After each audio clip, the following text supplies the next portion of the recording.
Pizza time. Right, Toby and Andrew are in this movie. I'm sitting here, I'm talking, I'm waiting. I'm like, I can only hold my excitement for so long.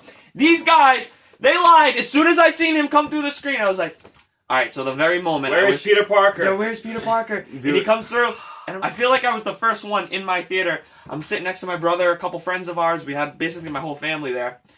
We're watching. I'm like, that's not Tom. The eyes are bigger. His body's lanky and tall. I'm like, yo, that's Andrew. Let's go. He's whole running up. He's running up. Oh my gosh, he ripped off the mask. He's like, I'm Peter Parker.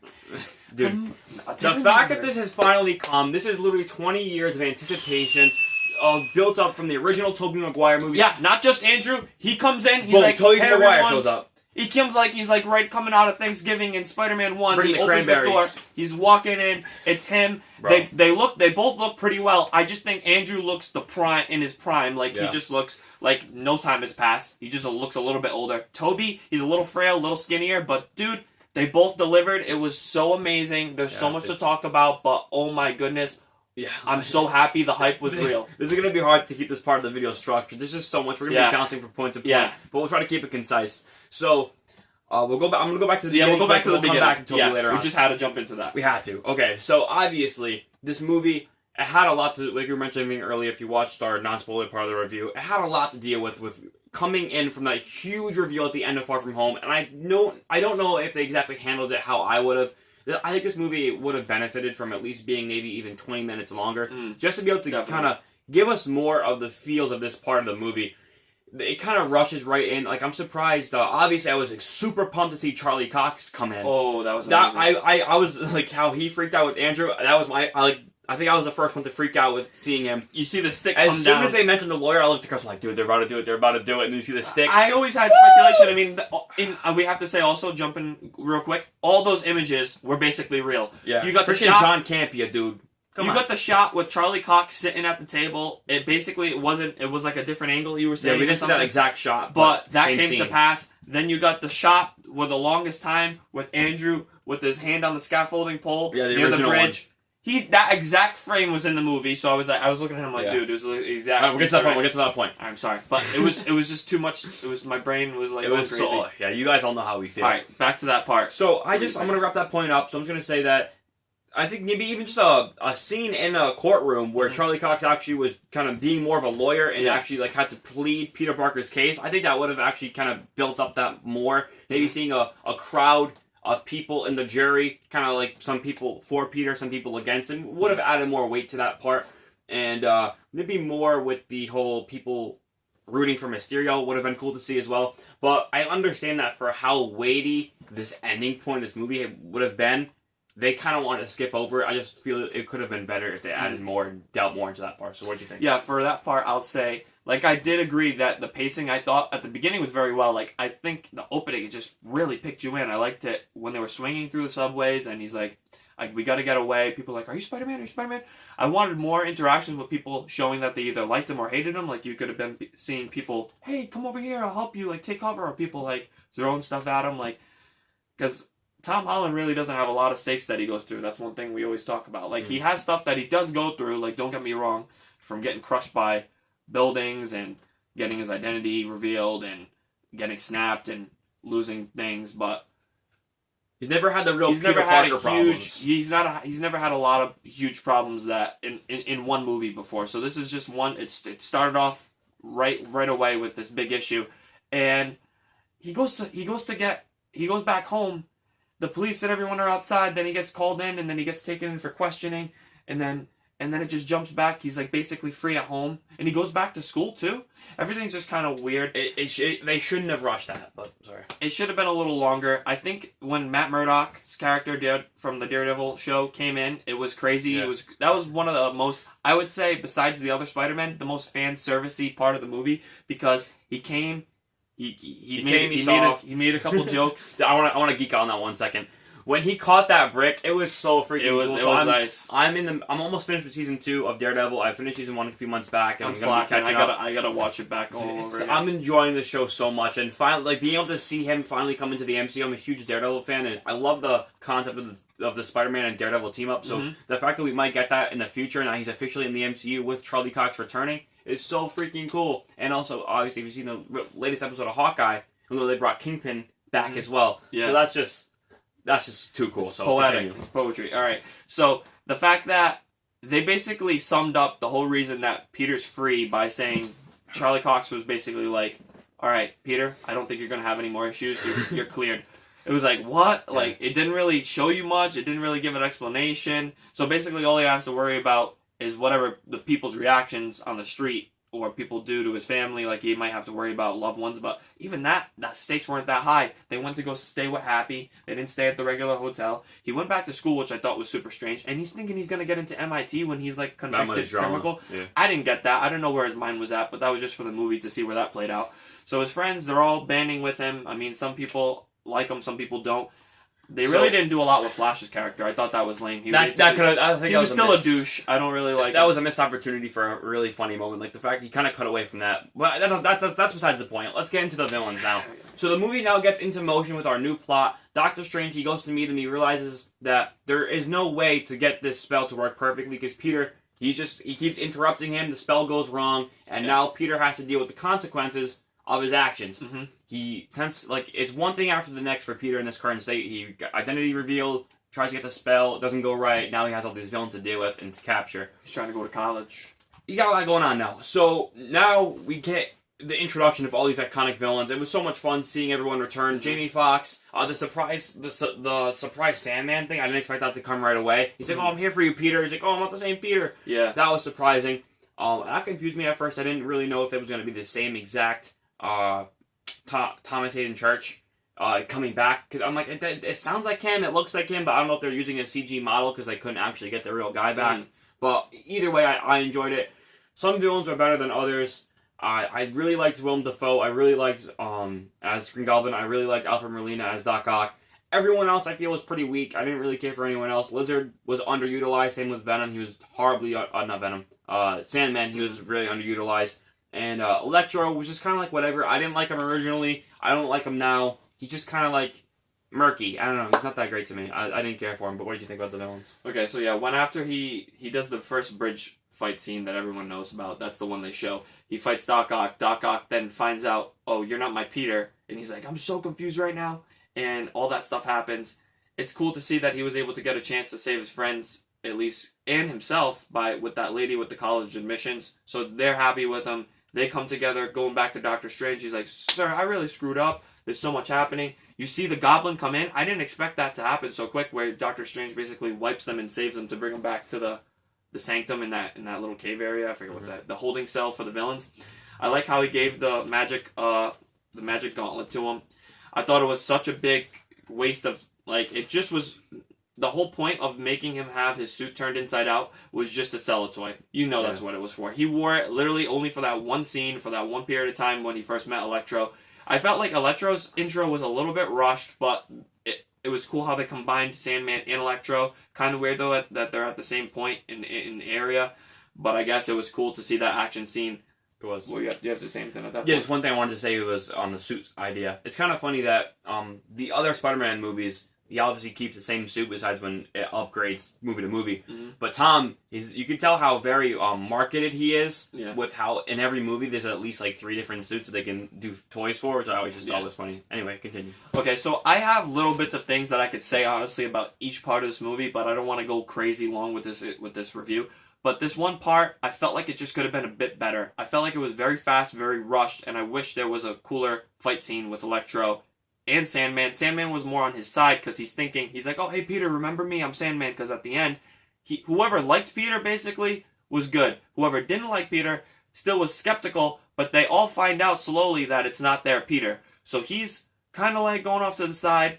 He captures them, and they put them all in the holding area with Doc Ock already being there. It was cool how we were right. His suit, basically. I like the Bluetooth pair. That was a really funny ability concept. when he's cool. like controlling his arms with Doc Ock. That was something that was funny. We move on. He basically goes and he finds out that Lizard kind of just was there too. Doctor Strange called Lizard, right? Yeah. So that kind of after everyone gets captured, the main thing is now after Doctor Strange wants to then send them home, send them back home, and Peter doesn't. But they Peter die, wants to be able to redeem these guys. because of the faith that Aunt May gave to him, he now feels that it is his now obligation to be able to save these guys and possibly be able to redeem them, which was a plot point I didn't really care for and didn't make much sense. You find also, I don't know what happens after that bridge scene, but with Willem Dafoe, he crashes in an alley. He basically comes back to his sane mind, and he crashes and breaks his helmet for the Goblin, and goes and finds Aunt May. And I find that it's just so much craziness, because he's coming in like he's nice and he's fine and he's all for it, wondering what happened. And then you find out later in the movie when he turns. That point was really crazy, but I don't want to jump to that just yet. But he's there, so basically he gets captured. They're all very easily captured, I would say, to get to that middle point of the film where things start rolling. There's just a lot of like little funny jokes here and there that felt a little awkward. It's not super serious. I feel like it could have been a bit more serious when they all get captured. And also I really didn't like how Lizard just was there. He didn't get any little side quest mission, and they made him look so much more different. I feel he wasn't as bulky. I don't know why they changed his face. His appearance just seemed a little bit more toned down than it did in Amazing Spider-Man. I felt like he looked better. Now, after Peter now has his obligation to be able to save these guys, he now takes them back to Happy's apartment to use that some more magic Tony Stark tech, which I kind of, whatever, it's not that big of a deal to me, but again, it's another thing that's like magical Tony Stark tech that can now help everybody somehow, magical. Yeah. But whatever, besides the point. Now, Spider-Man is now trying to help one by one all these guys, which I kind of thought was stupid in one way. Like, why would you take all these guys at once? Kind of seems very irresponsible and kind of sus. Feeds more into that kind of naive Tom Holland, Peter Parker, where he's not very intelligent in some ways. In some ways he is very smart, in some ways he's not. But that didn't seem like much common sense to bring them all these villains into one spot, but that's besides the point. So one by one, he starts slowly bringing people back and trying to cure everybody. That's the whole thing, is he's trying to cure everyone. And he kind of then realizes that not everybody wants to be cured. Some people like being a villain, like Jamie Foxx, Electro. He wants that power. Willem Dafoe, he wants, since the Goblin Serum Zone, he wants that pure evil. But the first one he's able to save, which I thought was pretty cool, I liked seeing it, was Doc Ock. I liked how Doc Ock finally comes back. He fixed the inhibitor chip from Spider-Man 2, which is the main plot point on how it broke him, and he then turned crazy. So the arms finally lost control over him, and that was just cool to see him kind of put his full acting back into a sane mind. Yeah, like he acted that so well. Like how like they gave that its own. Like that one moment wasn't rushed. Yeah. They gave him that time to really like show that emotion of coming back to his state of control. So I like that. And anything you want to touch upon that scene? So yeah, I think it was cool how he grabbed the box and he's running and he's trying to say, okay, there's a way to help these guys. The fight was strange. I just wanted to touch that. I thought it was very visually awesome. It had cooler scenes than some of the scenes that were in Doctor Strange, with like the amount of stuff that was shifting and moving, the mirror like dimension that Inception, was so cool. Mirror dimension type stuff. I don't know how I feel about how Peter was like being to Doctor Strange. Like I felt like he just definitely acted very naive and very like, oh no, I'm gonna take one of the only people that knows a lot about this magic stuff. I'm gonna take his ring, I'm gonna take his powers, I'm gonna dodge and not ignore everything he says, even though I'm going to him for help, and he basically knows a lot more than I do. I'm not a wizard, he is, and he's just like, you know what, I'm gonna do things my way, my will be done. And I'm like, alright, whatever, Peter, we'll see how this goes for you.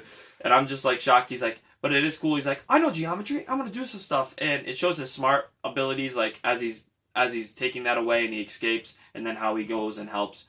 Basically that machine that was powered with the arc reactor that they're doing all the cures with in Happy's apartment reminded me a lot of like the type of suit engine that was in that jet from Far From Home, where he's making his suit. So it makes sense why he would be familiar with stuff like that, and he's using his brain to help with also Willem Dafoe when he's like, I'm a scientist of myself also. So I like that. That was awesome. That little Easter egg. I liked one thing I want to touch upon. I liked how they actually teamed up with that. Like how, using the smarts and intelligence of Otto Octavius and Willem Dafoe. Norman Osborn.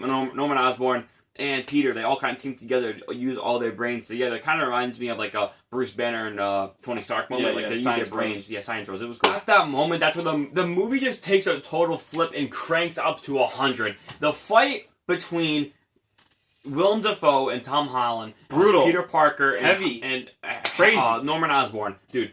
They just are. That's the most visceral and intense that I think Tom Holland has had in a fight. I mean, he was really like going at it, like punching him, and he was taking it. And the Goblin Serum was making him basically invincible. He's getting hit. He's getting thrown down flights of buildings. There's the Electro outside with the Sandman, and the Storms with the cops. Basically, all the other villains and heroes are all over the place, but he's really focused on Green Goblin, and there's so much happening. Ground pounding punches. It was intense. Crazy. It was visceral. And it was honestly what I wanted and what I was waiting for to see Tom Holland get his butt whooped. Because, like, you think about how can he survive with all these villains? Mm-hmm. He needs the help of the boys. The boys are soon to come. Okay, so at this moment now, Aunt May's on the run. This is the scary, like... Everything's breaking out. Big, huge, climactic part of the movie. So all the villains, again, everybody separates. We got some people that are like, all right, Peter, again, like Doc Ock, he was able to get healed in time, so he kind of just ran off pretty quickly. We got thrown out of the building. Yeah, he got thrown out, then he ran away. Everybody's now on the run. They want what they want. They want to be villains. They can't be cured. Tom Holland, Peter realizes that, and now it is just time to capture everybody up and send them home. And so Tom gets his butt whooped again by Norman Osborn gets his butt whooped. Mm-hmm. And Aunt May tries to go help him, and that just leads into the tragedy of the story of Peter Parker. Nobody in his life is safe, and it was Aunt May's time. And it happened, bro. I can't believe they went there. I mean, I was happy that, I had to say, I felt bad for May, but I was happy that it wasn't Ned, MJ, or any other character. Yeah. I mean, we got faked out that it was going to be Toby later on, but we'll get into that. Thank God that didn't happen. But if it had happened to anybody, it was May. And she delivered the quote finally. May was May. She was there. I was so sad. Tom's finally got that point. It was emotional, bro. I was crying at some parts. He finally now knows with great power comes great responsibility. He was delivered the quote in a way and a fashion that I appreciated. Again, since the Uncle Ben character wasn't a prominent role in this version, I never even acknowledged. He wasn't a prominent role in the version of this Peter Parker's life. So to get finally delivered that quote from May and the moment of pain and suffering, it was really what I feel Tom Holland's Peter Parker needed to transition into that mature Peter Parker life that Spider-Man has to live. So that's just, that's how it went. Things happen. It's very sad. It's crazy. The Goblin was just brutal and just mean and vicious. And I mean, as soon as the glider came and hit her, I was like, oh, she got stabbed. And I thought it was gonna be a Marvel fake out death. Like, I just thought that as soon as she got up so quickly, I'm like, oh, great, dude. I thought they were going to kill her, now she's dead. That was kind of a fake out. Yeah, I can patch it up. And then it happened. I'm like, oh, dude, spoke too soon. She starts like, she get her adrenaline pumping going with Peter, and then all this stuff keeps happening. He's basically, it's another Iron Man moment for him. Yeah, that was Peter's breaking point in this movie. And he's just like, he has no family members right now that we know of. That was just May. And now, where we got Happy, who just pulled up, is watching him hold him in her watching Peter hold May in his arms, and has the police targeting him, saying, run, go. Well, Happy's telling Peter to go. He gets shot in the shoulder in the process of his grieving, and he has to get away. He's like, so much on his plate. And then you jump to that scene where he's on the rooftop watching the news, portraying how Spider-Man's the villain, and everywhere he goes, destruction follows. Yeah. And it's just so much thrown at him, and it's that shot from the trailer where the rain is falling on him. He's all brutally beat up, and that's where the moment just go from very drastic to then it picks up to comedic timing. And I like how they do this,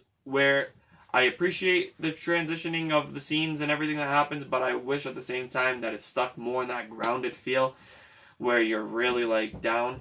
But I guess it kept it the way that they handled it, which we're about to talk about, it was very iconic and amazing. Dude. Okay, so to switch gears from sadness to the most total hype, oh my gosh. Ned and his magic fingers, he gets told by Peter Parker. Grandma, Peter Parker. He's like, basically, he has the ring, the sling ring from the fight with, basically, Peter gave him that, and I don't know why. MJ's holding on to the box. He told MJ only press the thing to make all the Dylans. He told MJ to smack the box and make it go kaboom only if it's like necessary. they have not heard anything from Peter. She's like, all right, I'm gonna do it. All right, we gotta talk about it now. Okay. As soon as he saw the unique physique of Andrew Garfield, he's like, oh my god, is that really him? I'm looking at it, and I think I'm one of the first ones in my theater. I'm looking at it, and I'm like, there's the white eyes, the lanky body. That's my boy. Boom. That's Andrew. Again, theater erupts into screaming. Oh, everybody, the crowd reactions were awesome. Oh my goodness. That's what cemented, in my opinion, why I love Andrew Garfield as Peter Parker so much. He just has so much love and appreciation for the character of Spider-Man. He just jumped right back into the role so well, in, dude. It was goosebumps. It was my Spidey's Peter tingle was tingling. Everything was going off the charts. Then within seconds, he gives a little demonstration. They're like, "Whoa, who are you?" I like the comedic timing of him jumping, hanging on the roof. He was playing it so natural. I'm just like, he's like, I've been here for a day. Dude, he's so good. He's just Andrew Garfield is just the best. Oh, I can't wait. I hope we get to see more of him and Toby. But Toby comes through basically just like Thanksgiving. He's like, "Hey everyone, I'm here." He's casually dressed, youth pastor looking. Toby Maguire. He was there. He looks older and skinnier, but he still has the part. It felt like he was delivering it just as well, but Andrew just had that little extra edge. Andrew's got it, dude. He just was so magical. He stole the show. It was so awesome. You got to see them interact with each other. They flipped. They both shot at each other with web fluid, and it was crazy. And the interaction just went on from there to seeing where it built. I mean, you could continue. Yeah, the amount of fan anticipation, like this is like years in the making. I always grew up with the character of Spider-Man being always there, you know, like Tobey Maguire was just always there. He was Spider-Man. Then as they got older, finally Andrew Garfield came back once Tobey's series ended. But it's crazy that for such a long amount of time, people never thought that we'd get a Spider-Man movie. No. And Tobey Maguire was he was the OG. He's the guy. So to finally see him 20 years later after his first movie came out to return into a new set of movies was just so crazy. And then to finally have Andrew have a little bit of redemption after not getting his third after film, not getting a full trilogy. Number Sony treated kind him of whack. It redeemed They're it. both It was back. so good. That's just so freaking awesome. It was fresh. It was great. They look really cool. I loved it. Amazing. And Beautiful. So they meet up with Peter, and finally they kind of consult him. They give him kind of some therapy, a little bit, talking to him, brotherly, friendly therapy. And that's where all right, we're gonna do this. We're gonna catch these guys. We're gonna cure them. We're gonna send them back home. Their interactions, while they were really good, so I wish I could just see more of them because I just loved that dynamic quality of having three Spider-Men together. I was almost kind of shocked because Peter was like basically, I don't want to deal with you guys right now. He's like, I was about to be. He just had that one moment. He just had one mindset of he wanted revenge on Goblin, and he just wanted to send them back home. He was just so distraught. He was done. And they're trying to explain to him, and they both share the line, with great power comes great responsibility. They share their losses with Gwen, their Uncle Ben's, and they kind of get on common ground and basically unite. And it was just an emotional, cool scene to see this happening. I was like, this is literally... I was looking at him so many times saying, wow, this is literally happening right now. We were hoping and waiting and wondering if this was actually going to ever happen, and it was happening, and it was just like, oh my gosh. Alright, so now is the time. We finally have come to the point of the movie. Everybody's together. They have their go back and forth. They got they're in the multiverse. It's happening. They're in the lab. They're creating things. They had the moment. They're like, yo, Peter 1, Peter 2, Peter 3. They got they finally mentioned how Toby got the real organic webs, and then they got the web shooters. And they had a lot of the moments that, although I wish they could have been longer. Then again, we all I could have had a whole movie of just that. But again, what they were able to give us was just so much fun, and the fact that we finally got it was just so insane. So, want to talk about it? The lab scenes I thought was funny. They got to have that more, they were a little bit more calm. Peter was in a okay mindset right now. Spider Bros. He's basically like, alright, how can we do this? How can we get the cures? They developed the lizard serum, the reverse collider thing for Sandman. The serum for... Toby was like, I've been working and thinking about a Green Goblin cure, which that was interesting. Then you got the Iron Man arc reactor type thing they're working on for Electro. Where they were working on that in that scene. Well, he kind of already had one made. Well, Tom had already made one. So basically, they were mainly worried about trying to figure out their plan of action, and it was interesting to see them all together. There was some scenes where I felt like it was just quiet, and they were acting a certain way. Where I was like, I feel like if this was happening in real life in movie world, they would be not shutting up, just talking like so wait, you're here, you're from there, what's it like there? And like there was just times where those are like, yeah, we're just doing what we're doing, and Ned is over here and MJ's over there, and they're talking, and there's so many funny little comedic things, and there was so many random things that you would have never thought to hear them ever say. And they're like, yeah, Toby reveals he has his suit, and there's so many cool things. We just thought, for me, when they came in, especially also during the time, it felt like those scenes, you know, when in like TV shows, when like it sets it up in an actor, a famous guest star, whether it's on a show or let's say something like SNL, and they pop up and they bump into somebody like, oh, hey, what's up, dude? And it's like, oh, it's Miley Cyrus, or oh, it's Justin Bieber, it's Tom Cruise, it's a special guest.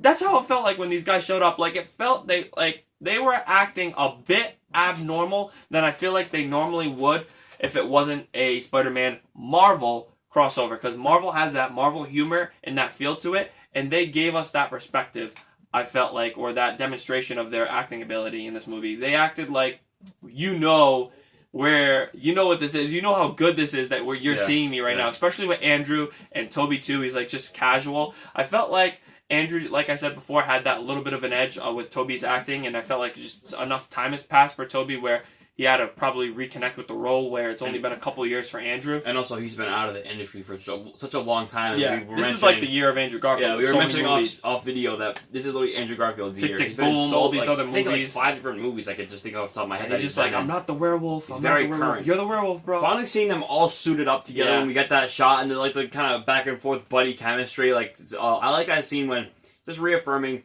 when Toby's like, dude, you're amazing. You're amazing. You're an amazing Spider-Man. You're an amazing, like the little stuff like he's the Amazing Spider-Man series. Yeah, so that was cool. You're amazing. That was awesome.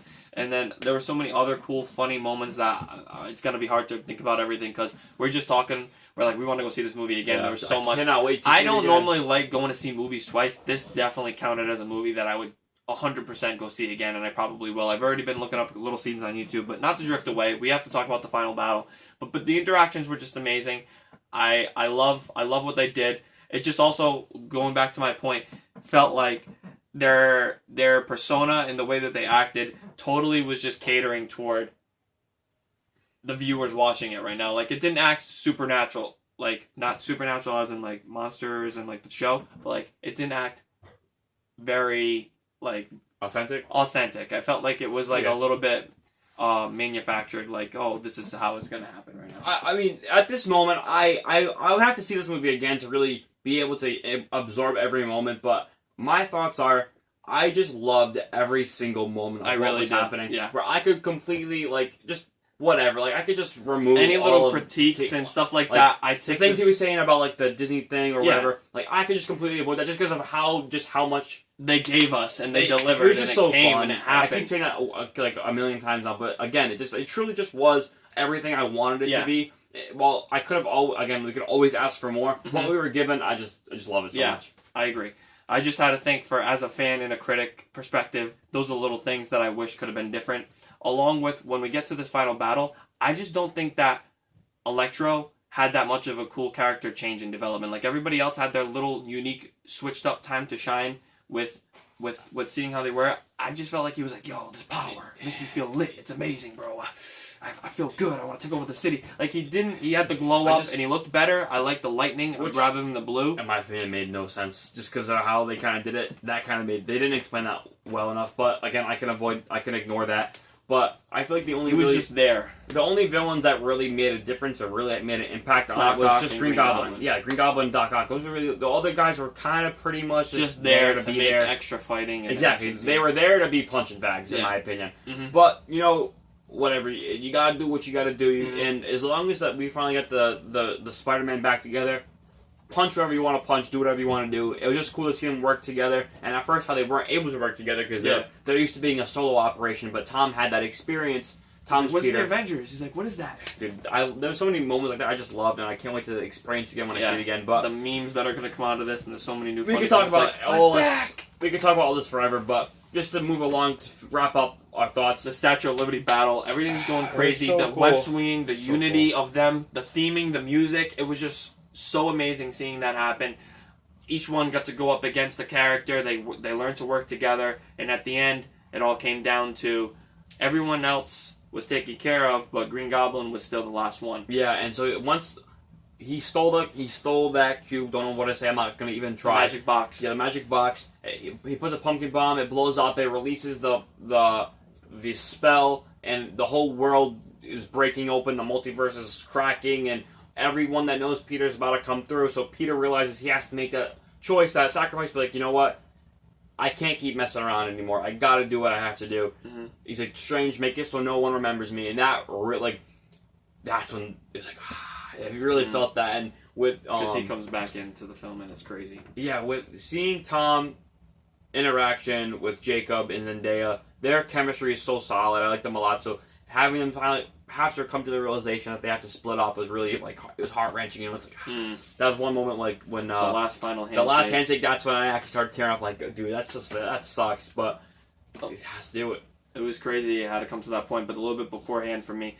That scene when Andrew went and saved MJ, I called that was going to happen. Dude, I missed that. That was a powerful moment. Yeah, that was when he so came down good. and he captured her, he's like, "Are you okay?" And he started crying. I'm like, "Oh, poor Andrew." They knew that we knew what they were trying to say. Yeah, and that's what I was trying to get to. Yeah, that scene was just so well done. Yeah, and it was like rewarding. Yeah, it really was. He got to save Tom's girl, who when he couldn't save his own. So yeah, it was crazy. Came full circle. P1, P2, P3, they all did a great job. That scene was so good. And then the fight with Willem Dafoe and Tom Holland, again, another hard punching, brutal combat with him flipping them, webbing them, doing so many crazy things, and then he just has so much anger and rage, and they're fighting, and the other two Spider-Men are up top watching what's happening, and he's basically Doctor Strange is trying to stop things from coming. All the other villains, you see the shadows and the reflections of like Kraven, Rhino, and a bunch of other things. That there's so many Easter eggs. I got to go back to watch. It was crazy. It was so much happening in one moment.